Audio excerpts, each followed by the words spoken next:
afternoon. Welcome to the Asian Banker Tab Live session. And today we have with us Stephan Dreyer, the Managing Director of the Association of National Numbering Agencies. And he's here to join us to talk about the identifier for digital assets and crypto tokens, and an area that has been getting a lot of attention with the rapid rise in interest in cryptocurrencies such as Bitcoin, that we have seen it hitting historical high.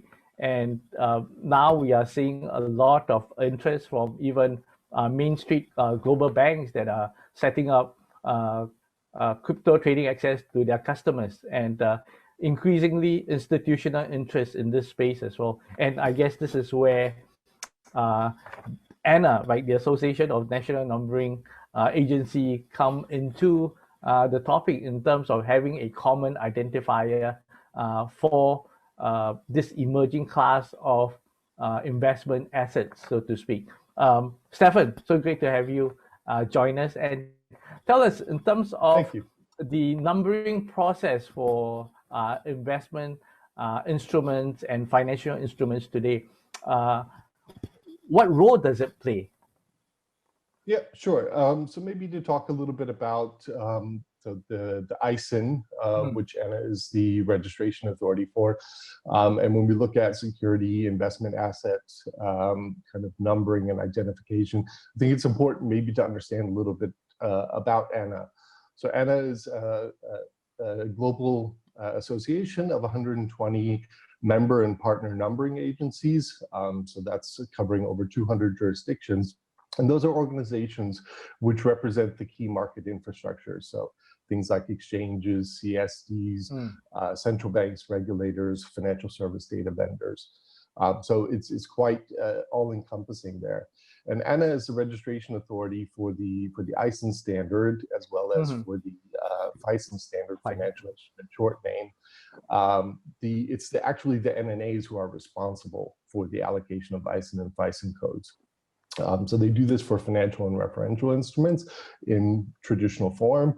And those requests usually come from the issuers or agents of the issuers. And the NNA, or the National Numbering Agency, has established KYC processes where they will look at the legal documentation of the security in order to identify and do the assignment of the respective codes. Or the Isin records are sent to the ANA Service Bureau, which consolidates all of that information and then makes it available to the market. Okay. And what is the process and the requirement involved in assigning Isin to a security and investment asset? So for traditional assets, that, like I said, is usually a prospectus. So depending on the type of instrument that's being issued, so there's legal documentation. Usually issuers or syndicate banks, other type of agents who make the request for the Isin code, will provide a series of legal documentation for the numbering agency to review. Isin is one of the standards that is being considered for digital assets identifier. I mean, there are other standards as well. You mentioned there is also the digital token identifier, and I understand there are others as well, such as the financial instrument global identifier, the international token identifier numbers. Now, these different standards, how do they work with each other? And is that a need to have different identifier? How does that add to the trading space? Yeah, I think there is definitely a need for standards. I think it's really up to market participants to identify which identifier standard best serves their need. In terms of, you mentioned the digital token identifier. So that's something that was developed as a standard over the course of the last year within ISO, focusing very specifically on the kind of location of the token on a DLT or blockchain. And I think if you look at the different types of standards, they all do something a little bit different. Isin focuses very much on kind of the economics of the asset. So describing, who is the issuer, are there voting rights, what is the type of instrument, maturity, any kind of interest payment. Whereas the DTI focuses very much more, like I said, on the actual location of an asset that has been tokenized. Tell us a bit about Isin. Isin is a ISO standard. It is a international organization of standardization kind of approved standard. Yes, so the Isin is the ISO 6166 standard for financial and referential instruments. It's a 12-character alphanumeric with a specific prefix which identifies the jurisdiction for which that asset is relevant. Okay. And then we also have, as I mentioned before, and as a registration authority for the financial instrument short name, which is the ISO 18774 standard, and that is a machine or human readable kind of text description of a financial instrument. And maybe important to mention that in this process of allocating ISINs, the numbering agencies are also responsible for the allocation of the CFI code, so the Classification Financial Instrument Code, which is a 6-character alpha code, which gives very specific information about the attributes of the instrument. So all three of these actually work together right now for a clear identification and classification of any particular asset. Currently, in terms of digital assets, the issuance of digital assets, a lot of them are happening in the DeFi space. How much of it is actually happening within the regulated market infrastructure space? We have seen examples of some securities being issued already. I think more recently you had a big issuance from the European Investment Bank, Ethereum issuance. I think a lot of it is almost a sandbox kind of experiment. While they are bringing these instruments to market, it's not as widespread. I think because the actual whole digital asset ecosystem isn't fully in place yet. And getting Isin as a identifier, that will benefit market participants, especially with digital assets, trying to get more institutional interest and support. Yes, absolutely. I think the benefit of the numbering digital assets is very much the same as for traditional assets. I mean, the tokenization process is really about using a different type of technology to bring an asset to market. So the issuance process, settlement process, the post-trade process it's about that efficiency very much from a sell side perspective.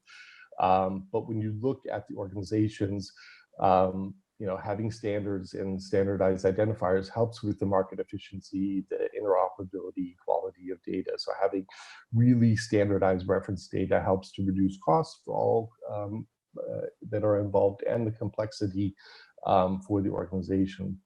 And I think we would expect that because these are investable assets, that the regulatory reporting requirements when an asset is tokenized would very much be the same as for a traditional asset. So your umbrella organization that work with national numbering organizations that issues the number.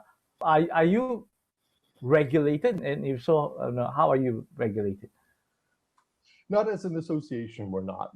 So our members, depending on their function within their specific jurisdictions, may be regulated, but ANA itself as an association.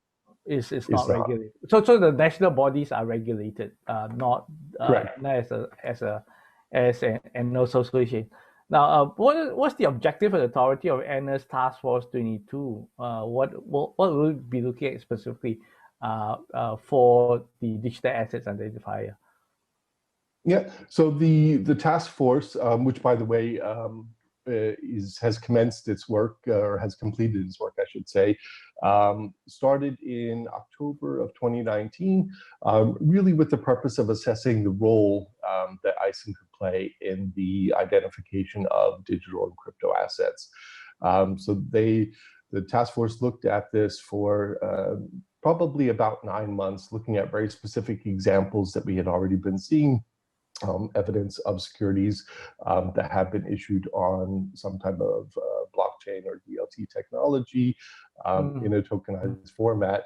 And the goal was really to come up with specific recommendations as to the role that Isin could play in that. And this kind of underscores Anna's aim to support transparency, compliance, and efficient financial market structures using this Isin standard where it could be of most use to the industry.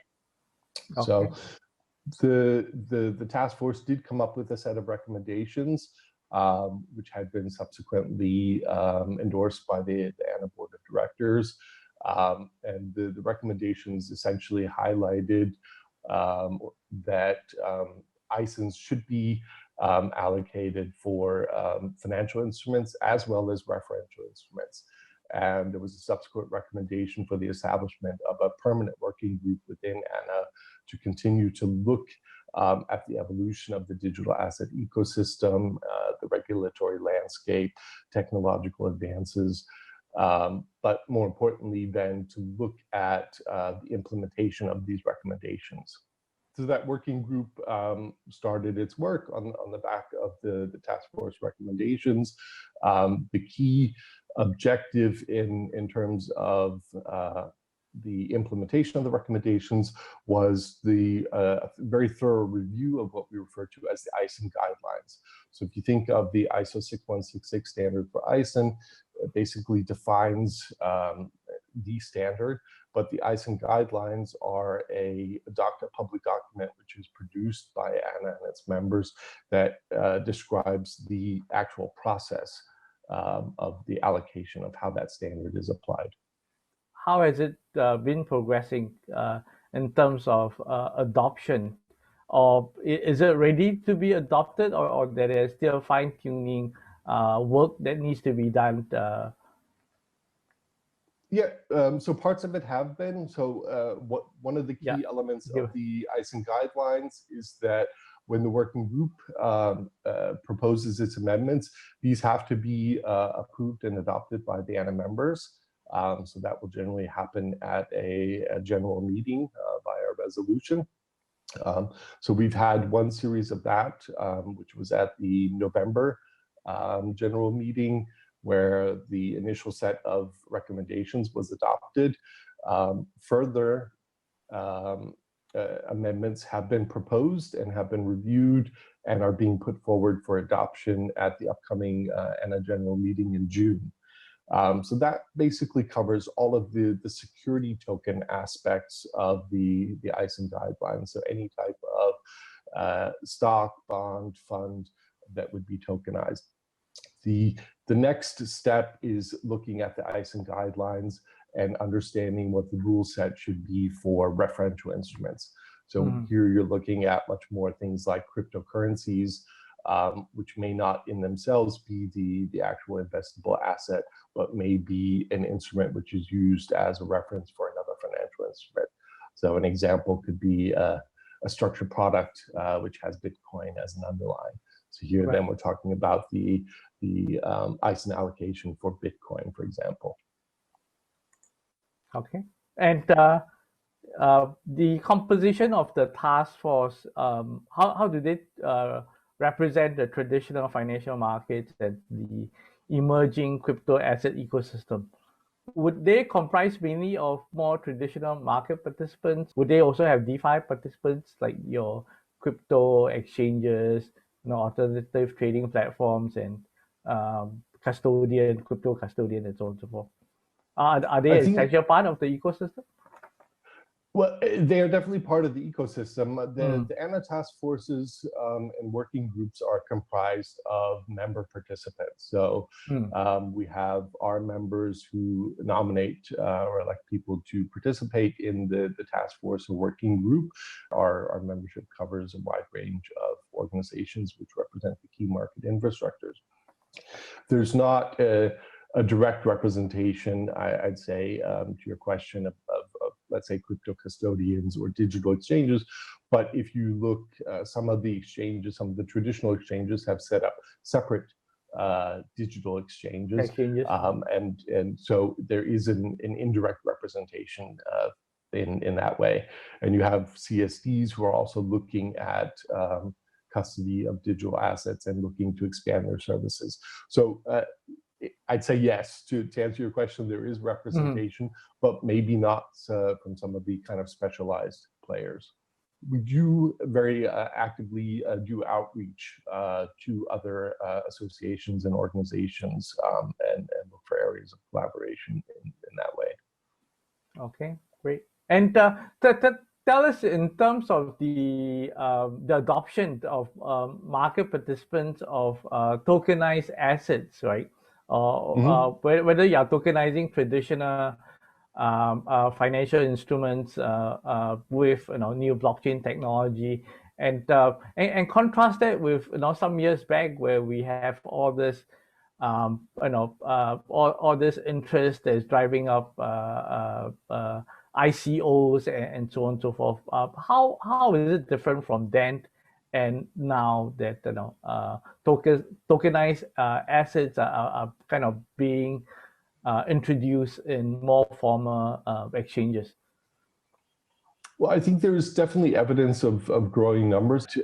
If you looked at a lot of very larger issuers of security tokens, and the EIB issuance more specifically, and I think that helps to build credibility into that process. The adoption from an investment perspective, I think that's something that still needs to be seen, because I think markets had achieved a certain level of efficiency thus far, and the participants want to ensure that they can continue to achieve that. Right now, you've got kind of parallel systems, I think, happening, whether you're dealing with traditional assets on the one side and tokenized assets on the other side. It's about bringing that together. But I think there is definitely evidence of growing evolution and issuance in that space. I think it's very hard to go onto social media or any kind of industry publications without reading multiple things about it every day. What is kind of making adoption a challenge is that we discussed earlier as well, that there are competing standards as well. So for a market participant, how do they navigate the different standards that's on offer? We referred to a few earlier. Is there interoperability? Should there be interoperability for all standards to kind of coexist?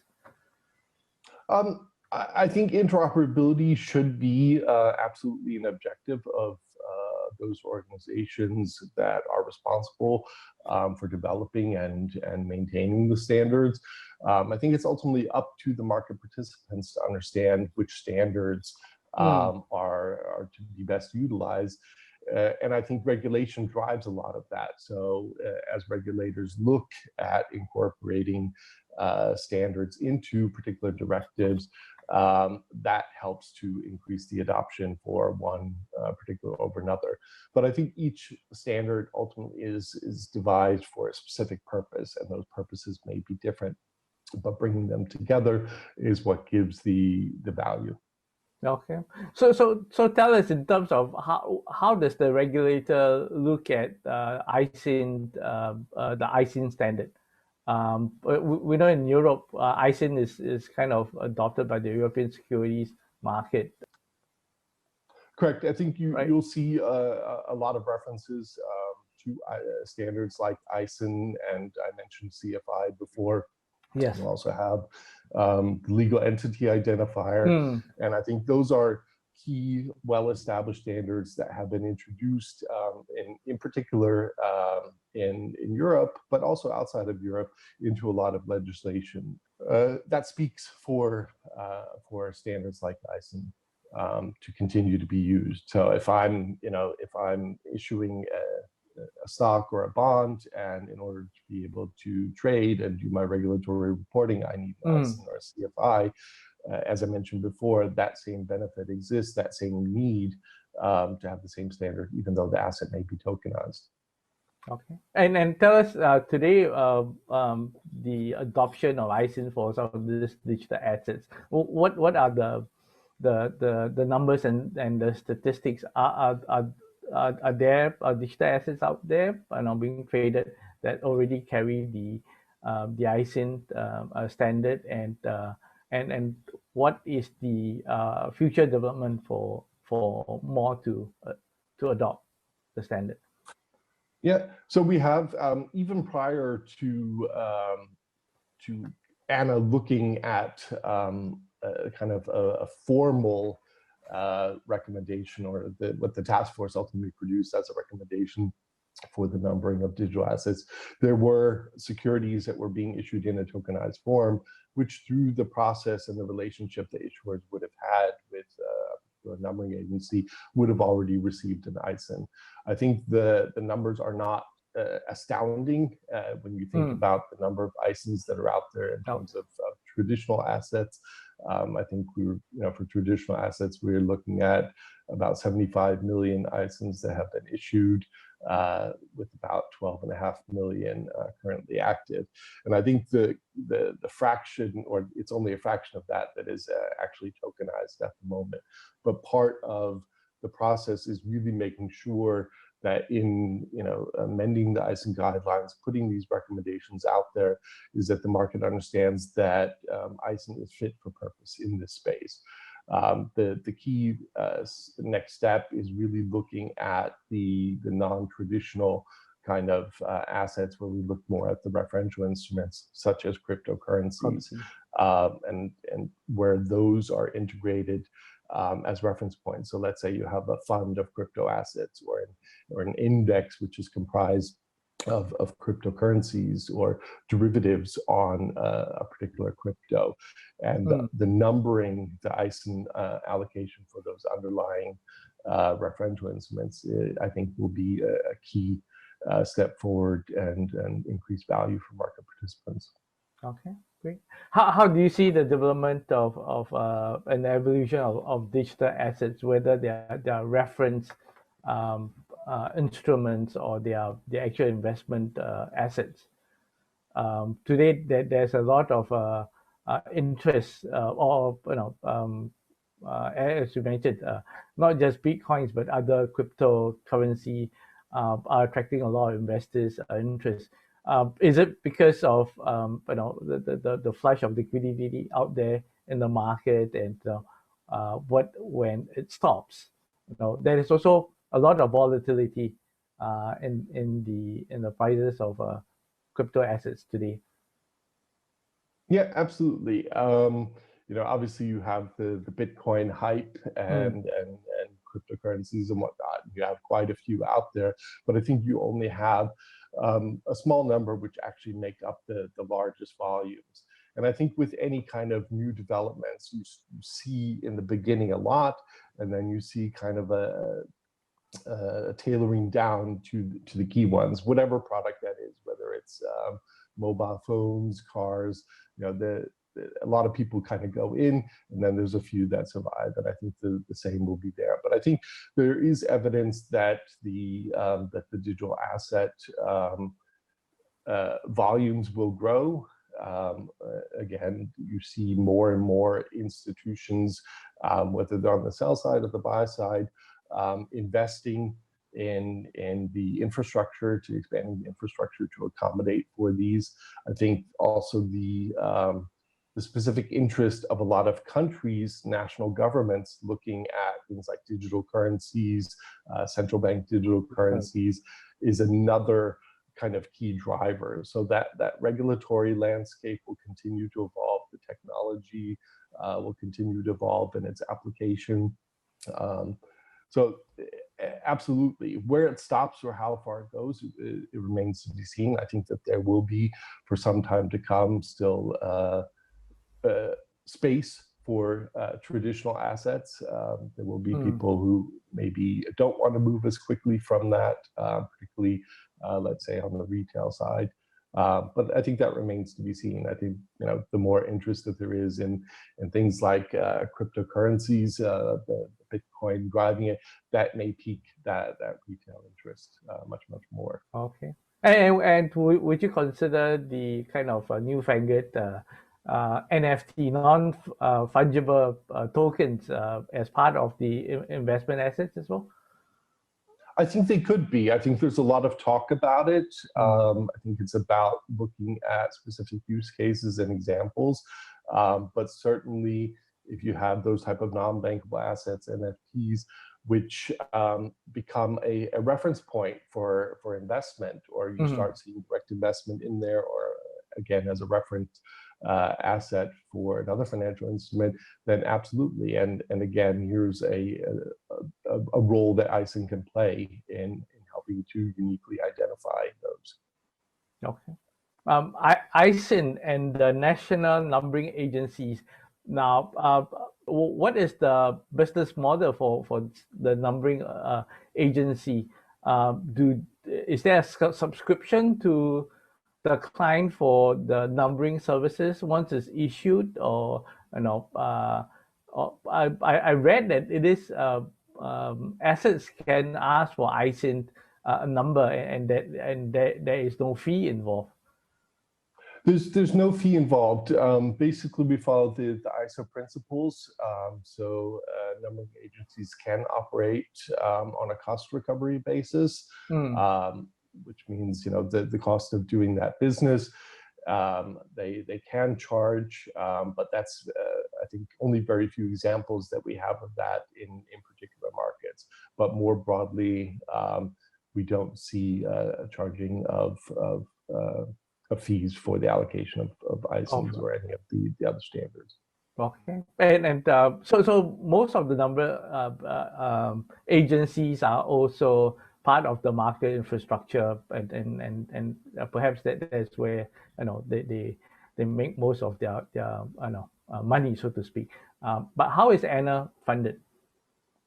So ANA is funded through membership fees. We have the ANA Service Bureau, where the numbering agencies send all of their ISIN information to. So there is a subscription available to the ANA Service Bureau for that data. That basically covers the costs of doing that consolidation effort. The actual ISIN records are freely available to the market. We have a free lookup service on the website, but those are, I'd say, primarily through the membership fees. Okay, great. Thank you, Stephan, for speaking to us. It's been quite insightful. We very seldom speak to numbering association or numbering agencies, and you are a very essential part of the whole financial market infrastructure. But it's good to get a sense of the different parts that makes trading and the financial markets work. And obviously there are a number of providers, but different frameworks that serve different needs. So as you mentioned, so all the best for your work in the Task Force 22, and as you go about bringing digital assets into the main fray of financial markets. Great, thank you. It was a pleasure speaking to you.